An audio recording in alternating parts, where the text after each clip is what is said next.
C'est Mûr pour la vengeance, roman à suspense en vignoble toscan, tome 5, écrit par Fiona Grass, lu par Mademoiselle. Chapitre 1er. Quand Olivia Glass arriva au travail par une matinée d'hiver légèrement venteuse, elle fut étonnée de voir une femme en tailleur gris chic faire impatiemment les 100 pas devant la porte de la salle de dégustation de la Legenda. Olivia se sentit perplexe parce que les heures d'ouverture de l'exploitation viticole étaient bien indiquées en ligne et aussi affichées sur la pancarte en bronze brillant accrochée à l'entrée. Olivia était arrivée 1 heure avant l'ouverture pour préparer les lieux et ne s'était pas attendue à y trouver quelqu'un. Elle avança plus vite sur l'allée pavée tout en remettant son foulard en place et en tapotant ses cheveux blonds mi-longs. Enthousiasmée par les changements de rythme, Erba, la chèvre qu'Olivia avait adoptée, trottina devant elle et son épaisse fourrure hivernale orange et blanche et ondula dans le vent. La jeune chèvre fit malicieusement un détour par un des pots de fleurs en pierre ornés du parking où, remarqua Olivia, une Range Rover argentée toute neuve était garée. Erba sauta agilement dans le pot. Une fois dedans, elle tira sur le pied de géranium que l'on avait enveloppé d'une couche de paille pour le protéger contre le gel. « Erba, descends !» dit Olivia pour réprimander sa chèvre qui profitait visiblement de la situation pour frimer devant cette visiteuse matinale. « Buongiorno !» dit Olivia à l'inconnue. À ses cheveux foncés et à sa tenue stylée, elle supposa qu'elle était de la région. Posso a Hurtala. Même si sa prononciation était encore maladroite, Olivia se sentit fière de demander « Puis-je vous aider ?» dans la langue du pays. Elle faisait des progrès énormes. 1 mois auparavant, elle en aurait été incapable. Malheureusement, l'autre femme ne sembla pas impressionnée par les efforts d'Olivia. « Vous n'avez pas l'accent italien », dit-elle avec un vif accent britannique après avoir jeté un coup d'œil désapprobateur à Erba. « Vous n'êtes pas un des propriétaires, les Vescovi, n'est-ce pas ?»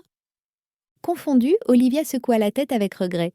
« Je n'appartiens pas à la famille des Vescovi, admit-elle. Je travaille ici, je suis la sommelière en chef. » Elle inspira pour demander à la femme qui elle était, mais avant qu'elle n'ait pu parler, la femme continua précipitamment, comme si elle n'avait le temps ni de bavarder ni d'écouter une explication. « J'aimerais visiter les lieux, si possible. Nous n'ouvrons que dans 1 heure, donc nous ne pouvons pas vous proposer de dégustation de vin.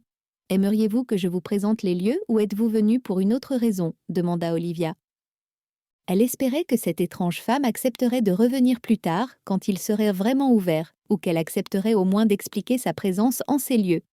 Elle ne fit ni l'un ni l'autre. En fait, elle croisa les bras, pencha la tête en arrière et contempla Olivia du haut de son nez parfaitement droit.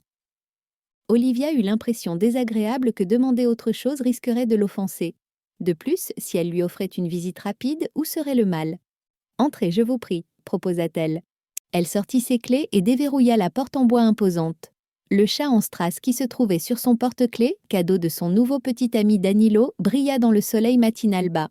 Quand Olivia regardait le chat, ça la rendait toujours heureuse. Souriante, elle recula et l'inconnu en tailleur gris anthracite entra vigoureusement dans le hall en faisant résonner les dalles de granit avec ses talons hauts. « Que fait-elle ici ?» se demanda Olivia. C'était très mystérieux. Bien que cette femme connaisse l'existence de la famille Vescovi, elle ne semblait pas les connaître personnellement. Aucun des 3 Vescovi, Marcello, Antonio ou Nadia, n'avait mentionné sa venue la veille. Olivia espérait que cet inconnu ne trouvait pas qu'il faisait trop froid à l'intérieur. Allumer les feux dans le hall et dans la salle de dégustation était une des premières tâches quotidiennes d'Olivia et aussi la raison principale pour laquelle elle venait en avance les matins de temps froid. Ces pièces spacieuses au plafond élevé étaient glaciales au début de la journée. « Il fait bien meilleur quand les feux sont allumés », dit-elle aimablement. Elle savait qu'elle enfonçait une porte ouverte, mais elle voulait parler un peu. Même si cette femme était pressée, il n'y avait aucune raison de ne pas la mettre à l'aise. À la grande inquiétude d'Olivia, la femme fouilla dans son grand sac à main en cuir, en sortit un porte-bloc noir et commença à noter quelque chose dessus. « Est-ce une inspectrice de la santé et de la sécurité ?» se demanda Olivia. Elle ne travaillait à la Legenda que depuis quelques mois et elle ne savait pas si les inspectrices pouvaient effectuer des visites en personne de temps en temps. Cela dit, Olivia se serait attendue à ce que l'inspectrice soit italienne et qu'elle conduise une voiture plus ordinaire que ce véhicule argent vif tape à l'œil qui trônait dehors. « Vous faites une inspection ?» demanda-t-elle en espérant comprendre la situation. « Ouvrez, s'il vous plaît », dit la femme en montrant les grandes portes cintrées qui menaient à la salle de dégustation. Avec hésitation, Olivia les ouvrit. Le client avait toujours raison, mais cette rencontre lui paraissait très fâcheuse. Cette femme allait-elle expliquer pourquoi elle était ici ? Non, elle allait seulement entrer dans la grande salle de dégustation nette et propre sans même la remercier. Olivia se demanda si elle ressentait un frisson en voyant cet espace majestueux, avec des posters encadrés, des informations sur les murs et des chaises et des tables disposées partout dans la salle. Enfin, bien sûr, il y avait la pièce maîtresse, le long comptoir. Nous espérons que vous avez apprécié cet aperçu.